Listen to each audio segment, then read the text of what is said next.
My team, it's not just about how we make money. It's also an entire mindset. I don't want to be the only scared one in the group. If me and my team, if me and my 6 closest friends are walking down the street and a couple guys came up to us with machetes, I know they wouldn't be afraid. So now I'm not afraid. Now no one's afraid. Now you're fucked. It's like a gang, right? You have to have that mentality. So it's not just even about money. It's about your entire life you create. If you're a person, if you're a man and you're out here and you go, you know what? Who do I want to be? I want to be strong and rich and brave and respected. Then I need friends who are strong and rich and brave and respected. That's what you need to do. If you're going to say, oh, I want to be these things, but I hang around with this guy because we play FIFA together, then you can stay a fucking loser. And that is your decision. Stay a loser. I have no sympathy for losers. I want to make this another thing clear that ends up on TikTok and everyone cries their eyes out. I don't give a solitary fuck if you want to stay at the bottom of the societal totem pole. If I'm going to ignore how I feel day after day so I can perform, regardless of whether I'm sad, happy, pissed off, tired, if I'm going to get up and work anyway when I'm tired, how do you expect me to feel sorry for you because you didn't work when you were tired? If I don't care about my own emotions, I certainly don't give a solitary shit about yours. If you want to stay a loser, stay one. Good, it's fine. Stay a loser. I have no sympathy for you. I don't care. If you're the smartest person in your group, you need a new group. You cannot be the go-to person in the group. You run around with losers, you will end up a loser. So, just upgrade your friends. Join a new crowd. Join a new group. Align yourself with people that can encourage you, people that you can learn from, people that you can grow from. You want to align yourself with people who think like you, people who dream like you, people that are stretching and searching and seeking some higher ground in life. Always strive to get on top in life because it's the bottom that's overcrowded. See, it's easy to be on the bottom. It doesn't take any effort to be a loser. I recommended the last time I was here, the little book, Richest Man in Babylon. And guess how many have actually gone and got this little book? Answer, very few. Such an easy thing to do. Why wouldn't everybody go get it? We don't know. What do you know? You don't know. I don't know. Nobody knows. We don't know the mystery of that. And I'm telling you, 10 years from now, those numbers will still be the same. 10% will, 90% won't. I used to belong to the 90% who couldn't be bothered even if it was easy. Wisdom of the world available. Transform your life spiritually, socially, personally, economically, and every other way. How many people have a library card? Answer, 3%. 97% couldn't be bothered. And now readily and quickly blames the government and blames policy and blames the pay scale. Here's my advice to you today. Walk away from the 97%. Don't talk like they talk. Don't act like they act. Don't specialize in what they specialize in. Throw away the blame lists they cling to. Don't spend time like most people going through life complaining. Doesn't matter what happens to you. The only thing matters, what are you going to do about it? What are you going to do about it? How long are you going to sit there and say, you know what they did to me? How long? Who wants to hear that racket? You say, well, is it as simple as getting a library card and join the 3%? And the answer is, of course. This is so easy. It's so simple. It's not complex. Go for the book. Start the library. Start the process. Fall on the floor. Do some push-ups. Got to take action. Otherwise, the wisdom is wasted. Otherwise, the emotion soon passes. All disciplines affect each other. Everything affects everything else. Don't be naive in saying, well, this doesn't matter. I'm telling you, everything matters.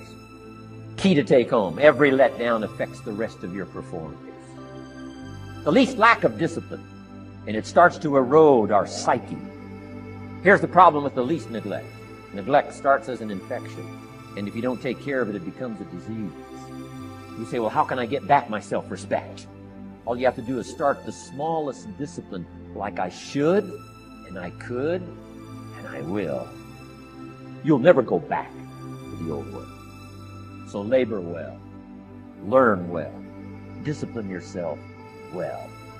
Let's not leave out any of the least of disciplines. This is all you got to do.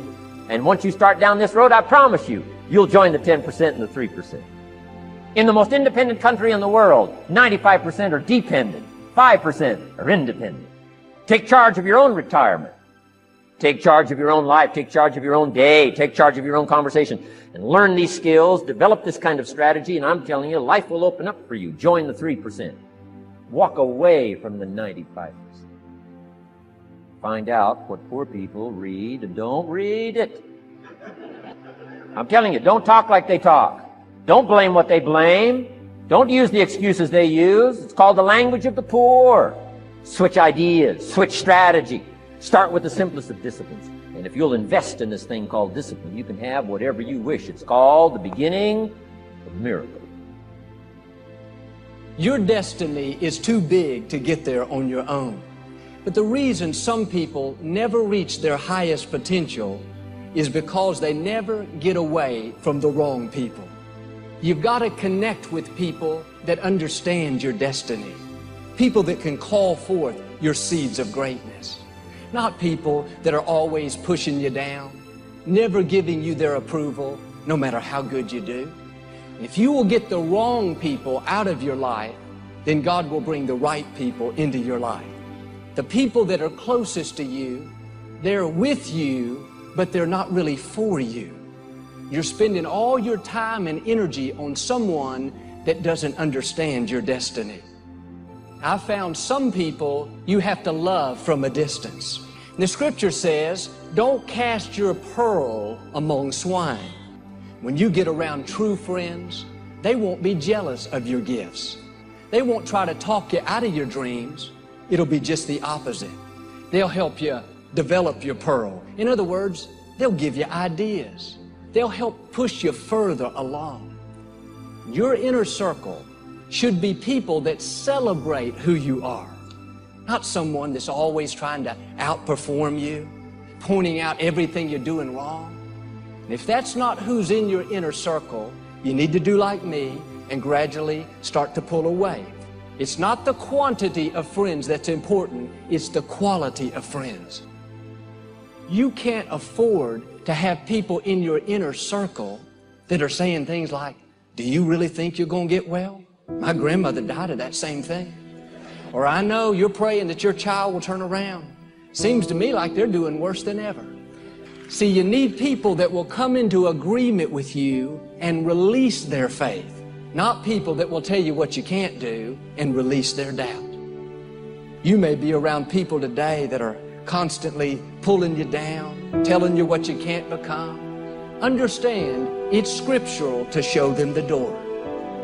I can't accomplish my God-given dreams with you constantly pulling me down. I love you, but I can't have you in my inner circle. I'm going to love you from a distance.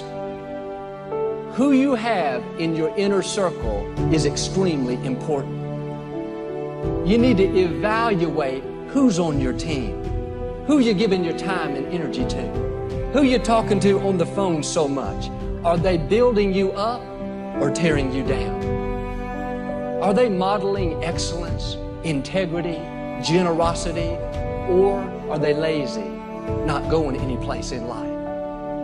No, don't spend your time with people that don't make you better. Some of you don't realize how much that one negative influence is holding you back, how much more you would grow, how much more you would enjoy life if you just make necessary changes. I know people whose lives have been ruined because somebody wasn't good for them. Some of you today, if you don't very kindly and politely show someone the door, they're going to keep you from becoming all God's created you to be. Well, he said, Joel, what if I hurt their feelings? What if they keep you from accomplishing your dreams and making a difference in our generation? And a lot of times we think, I know this person is not a good influence, but if I make a change, I may not have any friends. See, a lot of people put up with a lot of foolishness because they don't want to die by themselves. Yes, you may be lonely for a season, but you never give up something for God that He doesn't give you something back better in return. He'll give you better friends. Friends that don't try to manipulate you into who they want you to be, but they celebrate you and help you become who God's created you to be. That person that's constantly complaining, you don't need that poison going into your spirit. And not hang out with that neighbor that's always discouraged and is always dumping their problems on you, expecting you to keep them fixed. You want to begin to get all the toxic people out of your life. All they can do is just exploit your weaknesses. All they can do is remind you of the mistakes that you've made in the past. Don't get me wrong, I'm all for helping people, but I've also found some people don't want to be helped. They like the attention that it brings them. You spend an hour with them, you feel like you've just run a marathon. Dump their problems, unload all their heartache.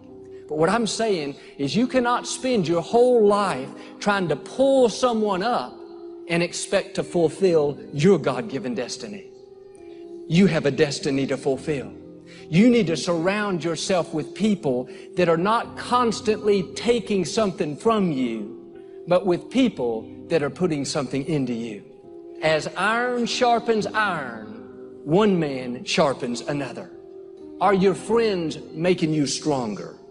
Are they challenging you to become a better parent, a better giver, a better leader? You cannot soar with the eagles as long as you're hanging out with the turkeys.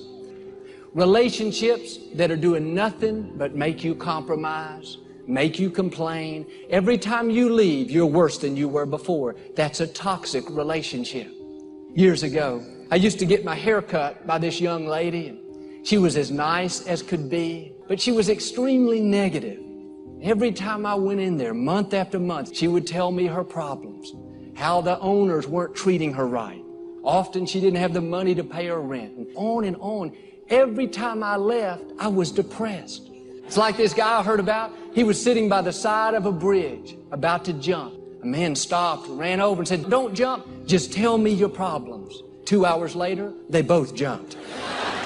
That's the way this young lady was, and I did my best to encourage her. I gave her money. It was never enough. One day, I realized what I'm telling you. I cannot go where God has taken me with her in my life. I'm going to pray for her, but I can't fulfill my God-given destiny putting that poison in me month after month. You too may have to change where you do business, where you shop. Your time is too valuable. Your destiny is too great to spend it with people that are constantly draining the life and energy out of you. Show them the door. Be kind, be polite, but you need to gradually start pulling away.